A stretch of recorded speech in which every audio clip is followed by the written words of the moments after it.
Friends, ನೀವೆಲ್ಲರೂ ಕೂಡ ಈ ದಿನ 2/2/2026ಕ್ಕೆ ರಾಜ್ಯ ಮಟ್ಟದ SSLC ಪೂರ್ವ ಸಿದ್ಧತಾ ಪರೀಕ್ಷೆನ ಬರಲಿಕ್ಕೆ ಹೋಗ್ತಾ ಇದ್ರಿ. ಕೆಲವು 2-3 ಗಂಟೆಗಳು ನಿಮ್ಮ ಕೈಯಲ್ಲಿದ್ದಾವೆ. ಈ ಪ್ರಶ್ನೆಗಳನ್ನ ಚೆನ್ನಾಗಿ ಪರ್ಫೆಕ್ಟ್ ಮಾಡ್ಕೊಂಡು ಹೋಗಿ, ಖಂಡಿತವಾಗಿ ನಿಮಗೆ ಒಳ್ಳೆಯ ಅಂಕಗಳು ಸಿಗ್ತದೆ.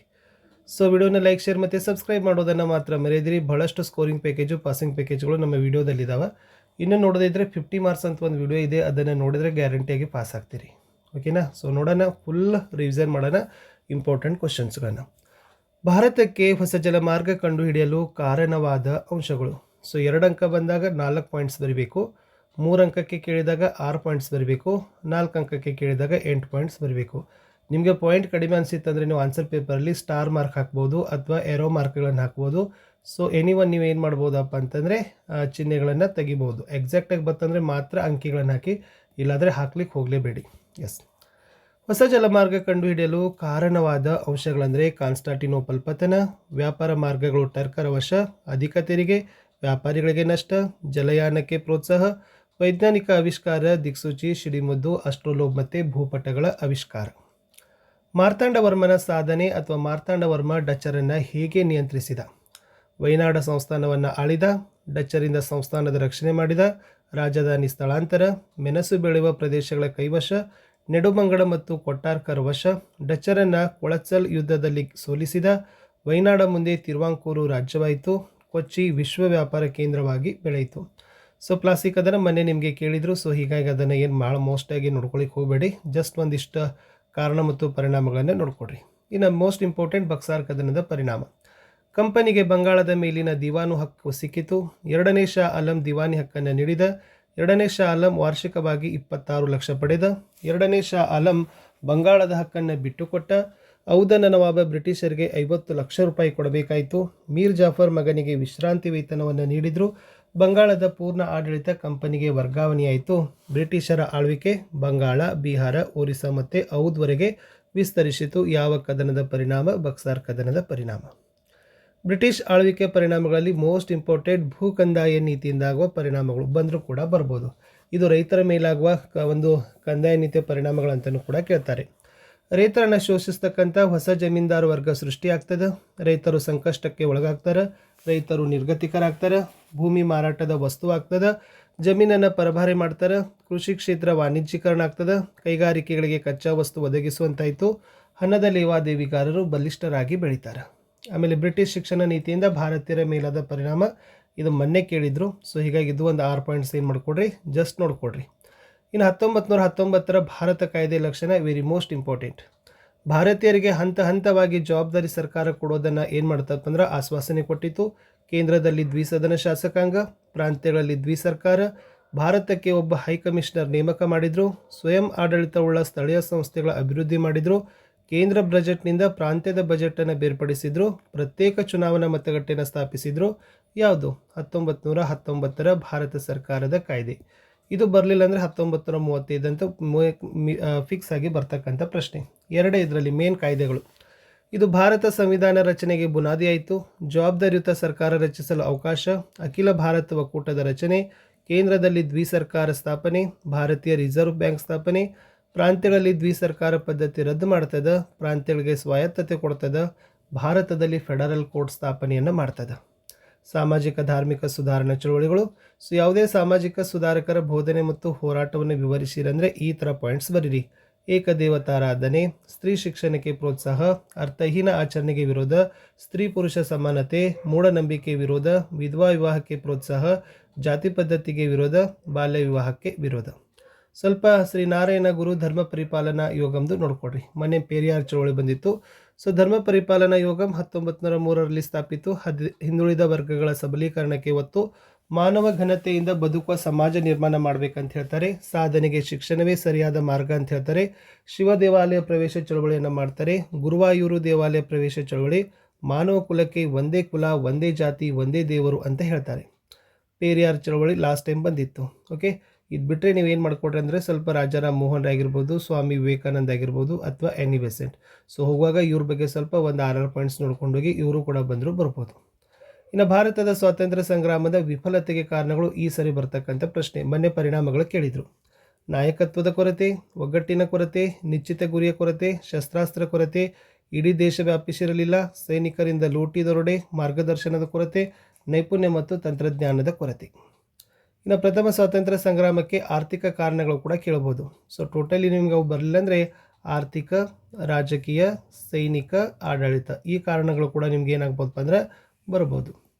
ಗೃಹ ಕೈಗಾರಿಕೆಗಳ ನಾಶ, ಇನಾಮ್ ಭೂಮಿ ವಶ, ನಿರುದ್ಯೋಗ ಸಮಸ್ಯೆ, ಸಂಪತ್ತಿನ ಸೋರಿಕೆ, ಅಧಿಕ ತೆರಿಗೆ, ಕಾರ್ಮಿಕರು ನಿರ್ಗತಿಕರಾದರು, ರೈತರ ಶೋಷಣೆ.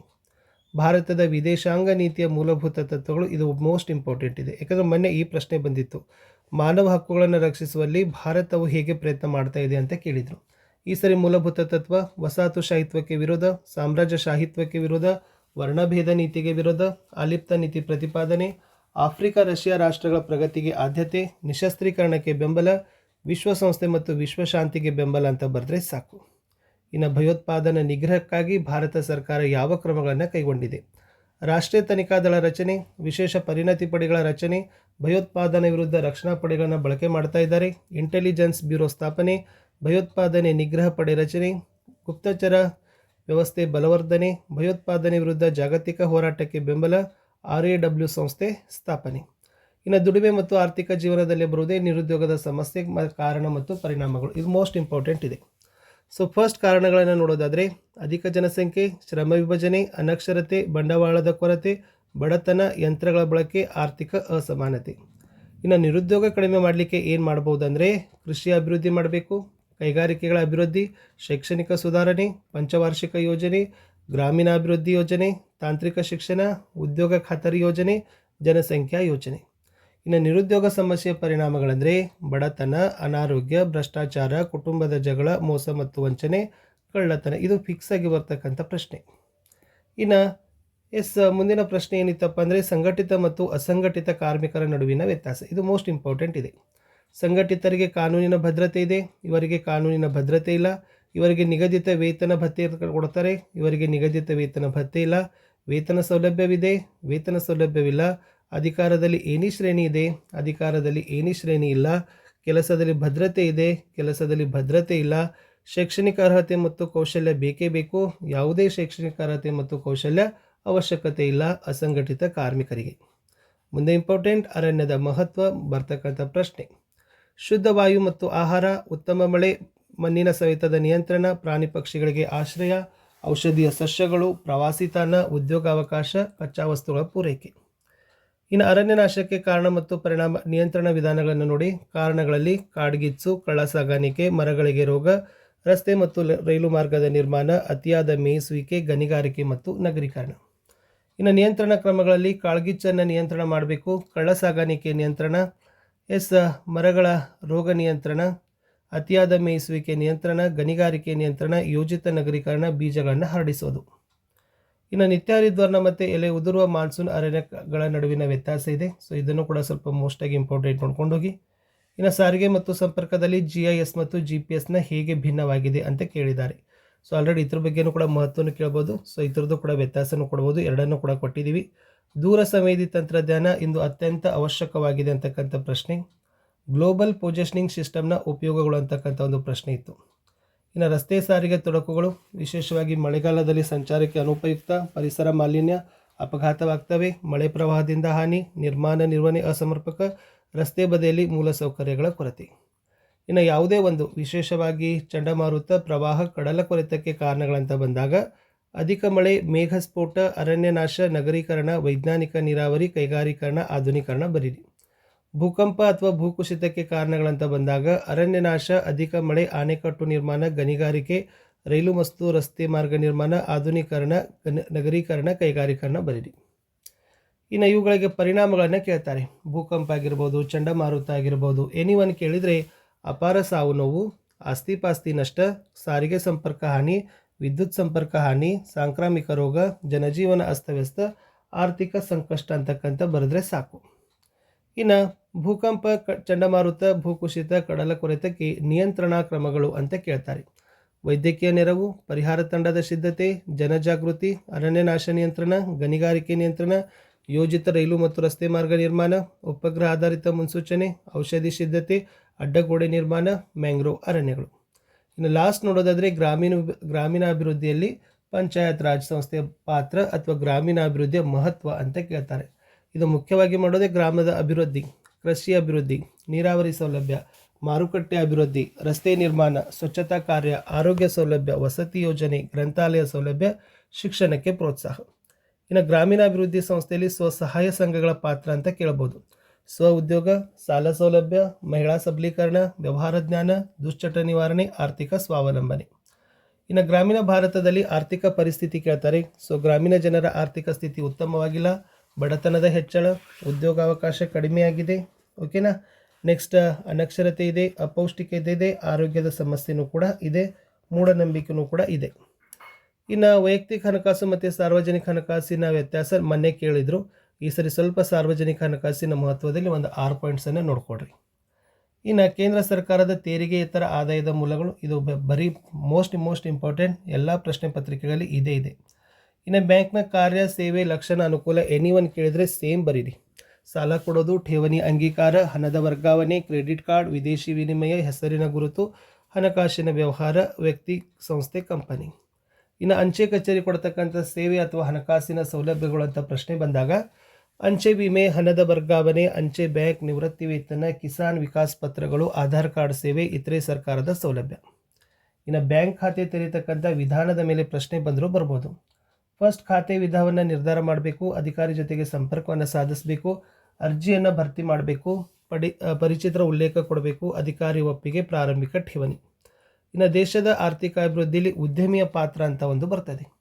ಅನುಪಯುಕ್ತ ಉಳಿತಾಯಗಳನ್ನು ಬಂಡವಾಳ ರೂಪದಲ್ಲಿ ನಿರ್ಮಾಣ ಮಾಡ್ತಾರೆ. ಉದ್ಯೋಗದ ವ್ಯವಸ್ಥೆ, ದೇಶದ ಆದಾಯದ ಹೆಚ್ಚಳ, ಜನರ ಜೀವನ ಮಟ್ಟದ ಏರಿಕೆ, ಉತ್ಪಾದನಾ ಹೆಚ್ಚಳ, ಗ್ರಾಮೀಣ ಪ್ರದೇಶದಲ್ಲಿ ಕೈಗಾರಿಕೆಯ ಸ್ಥಾಪನೆ, ಪ್ರಾಂತೀಯ ತಾರತಮ್ಯ ನಿವಾರಣೆ. ಇನ್ನು ಜಿಲ್ಲಾ ಕೈಗಾರಿಕಾ ಕೇಂದ್ರದ ಕಾರ್ಯ, ಯೋಜನಾ ವರದಿ ತಯಾರಿಕೆ, ಕಚ್ಚಾ ವಸ್ತು ಹಂಚಿಕೆ, ಯಂತ್ರ ಮತ್ತು ಸಾಧನಗಳ ಸಲಕರಣೆ ಮಾಹಿತಿ, ಹಣಕಾಸಿನ ನೆರವು, ತರಬೇತಿ ವ್ಯವಸ್ಥೆ, ಮಾರುಕಟ್ಟೆ ನಿರ್ಮಾಣ ಅಂತ ಬರೀರಿ. ಇನ್ನು ಉದ್ಯಮಶೀಲತೆಯ ಗುಣಲಕ್ಷಣಗಳು, ಸೃಜನಾತ್ಮಕ, ಕ್ರಿಯಾತ್ಮಕ, ಗುಂಪು ಕೊಟ್ಟೋದು, ಸಮಸ್ಯೆಯ ಪರಿಹಾರ, ನಷ್ಟಭರಿತಕ್ಕೆ ಸಿದ್ಧ, ವಚನಬದ್ಧತೆ, ಹೊಸ ಪದ್ಧತಿಯನ್ನು ರೂಢಿಸಿಕೊಳ್ಳೋದು. ಕೃಷ್ಣರಾಜ ಒಡೆಯರ ಸಾಧನೆಗಳು. ಮೊನ್ನೆ ಕೂಡ ಈ ಪ್ರಶ್ನೆ ಬಂದಿತ್ತು, ಈ ಸರಿ ಕೂಡ ಬಂದರೂ ಬರ್ಬೋದು. ಅದನ್ನು ಕೇಳಿದಾಗ ಒಂದು 8 ಪಾಯಿಂಟ್ಸ್ಗಳನ್ನು ಬರೀಬೇಕಾಗ್ತದೆ. ಓಕೆ. ಇನ್ನು ನೆಕ್ಸ್ಟ್ ಮುಂದಿನ ಪ್ರಶ್ನೆ, ಭ್ರಷ್ಟಾಚಾರ ನಿಯಂತ್ರಣಕ್ಕೆ ಸರ್ಕಾರದ ಕ್ರಮಗಳು. ಇದು ಇಂಪಾರ್ಟೆಂಟ್ ಇದೆ. ಲೋಕಪಾಲ್ ಸಂಸ್ಥೆ ಸ್ಥಾಪನೆ, ಲೋಕಾಯುಕ್ತ ಸಂಸ್ಥೆ ಸ್ಥಾಪನೆ, ಲೋಕಪಾಲ್ ಮತ್ತು ಲೋಕಾಯುಕ್ತದ ಬಲಪಡಿಕೆ, ಕೇಂದ್ರೀಯ ಜಾಗೃತ ಆಯೋಗ ಸ್ಥಾಪನೆ, ಭ್ರಷ್ಟಾಚಾರ ತಡೆ ಕಾಯ್ದೆ, ಮಾಹಿತಿ ಹಕ್ಕು ಕಾಯ್ದೆ, CC ಕ್ಯಾಮೆರಾ, ಆಫೀಸ್, ಸಕಾಲ ದೂರು ಪೆಟ್ಟಿಗೆಗಳನ್ನು ಇಟ್ಟಿದ್ದಾರೆ. ಇನ್ನು ಭ್ರಷ್ಟಾಚಾರಕ್ಕೆ ಕಾರಣಗಳನ್ನು ಬಂದರೆ ಜಾತೀಯತೆ, ಸೃಜನ ಪಕ್ಷಪಾತ, ಉತ್ತರದಾಯಿತ್ವದ ಕೊರತೆ, ಮಾನವನ ಸಹಜ ಸ್ವಾರ್ಥ, ಕಠಿಣ ಕಾನೂನಿನ ಕೊರತೆ, ಆಪತ್ತು ನಿವಾರಣೆ ಲೆಕ್ಕಾಚಾರ, ಕಟ್ಟುನಿಟ್ಟಾದ ಮೇಲ್ವಿಚಾರಣೆ ಇಲ್ಲ, ಭ್ರಷ್ಟಾಚಾರ ನಿಗ್ರಹ ಸಂಸ್ಥೆಗಳ ಅಧ್ಯಕ್ಷತೆ. ಮಣ್ಣಿನ ಸವೆತಕ್ಕೆ ಕಾರಣ ಮತ್ತು ಪರಿಣಾಮ, ವೆರಿ ಮೋಸ್ಟ್ ಇಂಪಾರ್ಟೆಂಟ್. ಕಾರಣ, ಅರಣ್ಯದ ನಾಶ, ಹೆಚ್ಚು ಮೇಯಿಸೋದು, ಅವೈಜ್ಞಾನಿಕ ಬೇಸಾಯ, ಅಧಿಕ ನೀರಾವರಿ ಬಳಕೆ, ಇಟ್ಟಿಗೆ ಹಂಚು ಮತ್ತು ಮಡಿಕೆ ತಯಾರಿಕೆ. ಪರಿಣಾಮಗಳು, ನದಿಗಳಲ್ಲಿ ಹೂಳು ತುಂಬಿ ಪ್ರವಾಹ, ನದಿಗಳು ಪಾತ್ರ ಬದಲಾಯಿಸೋದು, ಜಲಾಶಯಗಳ ಸಂಗ್ರಹ ಸಾಮರ್ಥ್ಯದ ಕಡಿಮೆ, ಚಿಲುಮೆಗಳು ಬತ್ತಿ ಹೋಗೋದು, ಕೃಷಿ ಉತ್ಪಾದನೆ ಮೇಲೆ ಪರಿಣಾಮ. ಮಣ್ಣು ಸವೆತ ತಡೆಗಟ್ಟತಕ್ಕಂಥ ವಿಧಾನಗಳಲ್ಲಿ ಇಳಿಜಾರಿಗೆ ಅಡ್ಡಲಾಗಿ ಉಳುಮೆ, ಅಡ್ಡಬದು ನಿರ್ಮಾಣ, ಅರಣ್ಯ ನಾಶ ತಡೆ, ಅರಣ್ಯದ ಬೆಳವಣಿಗೆಗೆ ಪ್ರೋತ್ಸಾಹ, ಅತಿಯಾಗಿ ಮೇಯಿಸುವುದು ನಿಯಂತ್ರಣ, ನೀರಿನ ಯೋಜಿತದ ಬಳಕೆ, ಚೆಕ್ ಡ್ಯಾಮ್ಗಳ ನಿರ್ಮಾಣ, ಹಂತ ಹಂತವಾಗಿ ವ್ಯವಸಾಯದ ಕ್ಷೇತ್ರ ನಿರ್ಮಾಣ. ಸ್ವಲ್ಪ ಸ್ವಾಮಿ ದಯಾನಂದ ಸರಸ್ವತಿಯವ್ರ ಬಗ್ಗೆ ನೋಡ್ಕೊಂಡು ಹೋಗಿ. ಇದು ಬರಲಿಲ್ಲ ಅಂದರೆ ರಾಜಾರಾಮ್ ಮೋಹನ್ ರಾಯ್, ಸ್ವಾಮಿ ವಿವೇಕಾನಂದ, ಆ್ಯನಿ ಬೆಸೆಂಟ್ ಅವರು ಕೂಡ ಬಂದೇ ಬರ್ತಾರೆ. ಆರ್ಯ ಸಮಾಜದ ಸ್ಥಾಪನೆ, ದೇಶಾದ್ಯಂತ ಸಂಚರಿಸಿ ಉಪನ್ಯಾಸಗಳನ್ನು ಕೊಡ್ತಾರೆ. ವೇದಗಳು ಸತ್ಯ ಮತ್ತು ಜ್ಞಾನದ ಮೂಲ ಅಂತ ಹೇಳ್ತಾರೆ.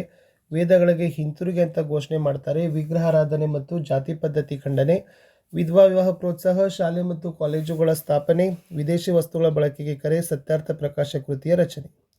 ಕೈಗಾರಿಕೆಗಳ ಸ್ಥಾನೀಕರಣದ ಅಂಶಗಳು ಯಾವುದೇ ಬರಲಿ, ಸಕ್ಕರೆ ಕೈಗಾರಿಕೆ ಬರಲಿ ಅಥವಾ ಗಂಗಾ ನದಿ ಮೈದಾನ ಪ್ರದೇಶದಲ್ಲಿನೇ ಏಕೆ ಕಂಡು ಬರ್ತವೆ ಅಂತಲೂ ಕೂಡ ಕೇಳ್ತಾರೆ. ಕಚ್ಚಾ ವಸ್ತುಗಳ ಲಭ್ಯತೆ, ಶಕ್ತಿ ಸಂಪನ್ಮೂಲಗಳು, ಮಾರುಕಟ್ಟೆ, ಸರ್ಕಾರದ ನೀತಿ, ಸಾರಿಗೆ ಸಂಚಾರ ಸೌಲಭ್ಯ, ತಾಂತ್ರಿಕತೆ, ಕಾರ್ಮಿಕರ ಪೂರೈಕೆ, ಬಂದರುಗಳ ಸೌಲಭ್ಯ. ಮಹಿಳಾ ಸ್ಥಾನಮಾನ ಸುಧಾರಣಾ ಕ್ರಮಗಳನ್ನು ಕೇಳ್ತಾರೆ. ಮಹಿಳಾ ಮತ್ತು ಮಕ್ಕಳ ಅಭಿವೃದ್ಧಿ ಇಲಾಖೆ ಆರಂಭ, ಮಹಿಳಾ ಆಯೋಗ ರಚನೆ, ಮಹಿಳಾ ಅಭಿವೃದ್ಧಿ ನಿಗಮ ಸ್ಥಾಪನೆ, ಸಖಿ ಒನ್ ಸ್ಟಾಪ್ ಸೆಂಟರ್, ಸರ್ಕಾರಿ ಉದ್ಯೋಗದಲ್ಲಿ ಮೀಸಲಾತಿ, ಲೈಂಗಿಕ ಕಿರುಕುಳ ನಿಷೇಧ ಕಾಯ್ದೆ ಜಾರಿ, ಸ್ಥಳೀಯ ಸಂಸ್ಥೆಗಳಲ್ಲಿ 50% ಮೀಸಲಾತಿ, ಮಹಿಳಾ ಸಹಾಯವಾಣಿ 1091, ನಾರಿ ಶಕ್ತಿ ವಂದನಾ ಅಧಿನಿಯಮ. ಇನ್ನು ಲಿಂಗತ್ವ ಅಲ್ಪಸಂಖ್ಯಾತರ ಸ್ಥಾನಮಾನ ಸುಧಾರಣಾ ಕ್ರಮಗಳು. ಫಸ್ಟ್ ಲಿಂಗತ್ವ ಅಲ್ಪಸಂಖ್ಯಾತ ಹಕ್ಕುಗಳ ಸಂರಕ್ಷಣಾ ಕಾಯ್ದೆ ಜಾರಿ ಮಾಡಿದ್ದಾರೆ. ಇವರನ್ನು ಕುಟುಂಬದಿಂದ ಬೇರ್ಪಡಿಸುವಂತಿಲ್ಲ. ಲಿಂಗತ್ವ ಅಲ್ಪಸಂಖ್ಯಾತರ ರಾಷ್ಟ್ರೀಯ ಪರಿಷತ್ ರಚನೆಯಾಗಿದೆ. National portal for transgender, smile ಯೋಜನೆ, ಗರಿಮಾಗೃಹ, ಲಿಂಗತ್ವ ಅಲ್ಪಸಂಖ್ಯಾತರ ರಾಜ್ಯ ನೀತಿ 2017, ಶಿಕ್ಷಣ ಉದ್ಯೋಗ ಚುನಾವಣೆಯಲ್ಲಿ ಮೀಸಲಾತಿ, ಸರ್ಕಾರಿ ಉದ್ಯೋಗದಲ್ಲಿ 1% ಮೀಸಲಾತಿ. ಅನಕ್ಷರತೆ ನಿವಾರಣೆ ಕ್ರಮಗಳು. ರಾಷ್ಟ್ರೀಯ ಸಾಕ್ಷರತಾ ಮಿಷನ್ 1988 ಸ್ಥಾಪಿಸಿದ್ದಾರೆ. ಸರ್ವ ಶಿಕ್ಷಣ ಅಭಿಯಾನ ಕಾರ್ಯಕ್ರಮ ಜಾರಿಗೆ. ಸಾಕ್ಷರ ಭಾರತ 2009ರಲ್ಲಿ ಶಿಕ್ಷಣ ಹಕ್ಕು ಕಾಯ್ದೆ, ಸಮಗ್ರ ಶಿಕ್ಷಣ ಕಾರ್ಯಕ್ರಮ, ದಿವ್ಯಾಂಗ ಮಕ್ಕಳ ಶಿಕ್ಷಣಕ್ಕೆ ಆದ್ಯತೆ, ಮಹಿಳಾ ಶಿಕ್ಷಣ, 21A ವಿಧಿ ಪ್ರಕಾರ ಶಿಕ್ಷಣ ಮೂಲಭೂತ ಹಕ್ಕು, 6ರಿಂದ 14 ವರ್ಷದ ಮಕ್ಕಳಿಗೆ ಉಚಿತ ಮತ್ತು ಕಡ್ಡಾಯದ ಶಿಕ್ಷಣ. ಮಂದಗಾಮಿಗಳ ಪಾತ್ರ ಅದು ಇಂಪಾರ್ಟೆಂಟ್ ಇದೆ. ತೀವ್ರಗಾಮಿಗಳ ಪಾತ್ರ ಅಂದರೂ ಇದೇ ಬರೀರಿ. ಬಾಲಗಂಗಾಧರ್ ತಿಲಕರ ಪಾತ್ರ ಅಂದರೂ ಕೂಡ ಇದೇ ಪ್ರಶ್ನೆ ಇಂಪಾರ್ಟೆಂಟ್ ಇತ್ತು. ಇನ್ನು ಸುಭಾಷ್ ಚಂದ್ರ ಬೋಸ್, ಸ್ವಾತಂತ್ರ್ಯ ಹೋರಾಟದಲ್ಲಿ ಸುಭಾಷ್ ಚಂದ್ರ ಬೋಸರ ಪಾತ್ರದ ಮೇಲೆ ಕೂಡ ಪ್ರಶ್ನೆ ನಿಮಗೆ ಕೇಳಬಹುದು.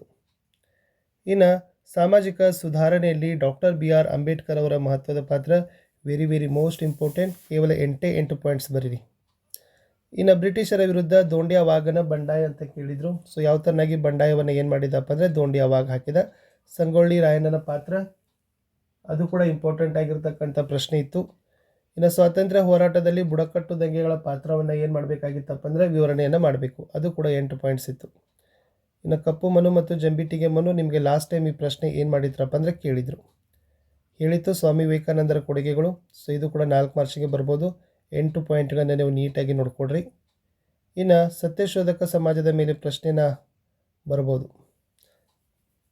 ಇನ್ನು ನೆಕ್ಸ್ಟ್ ಹೇಳಿರ್ತಕ್ಕಂಥದ್ದೇ Annie Besant. Okay, Annie Besant ಅವರ ಕೊಡುಗೆಗಳನ್ನು ಹೇಳಿದರೆ ಸಾಕು. ಇಷ್ಟಿತ್ತು ಅಂತ ಹೇಳ್ತಾ ಸೊ ಸಿಗ್ತೀನಿ. ಒಳ್ಳೆಯದಾಗಲಿ ಎಲ್ರೂ. ಎಕ್ಸಾಮು ಬಾಯ್.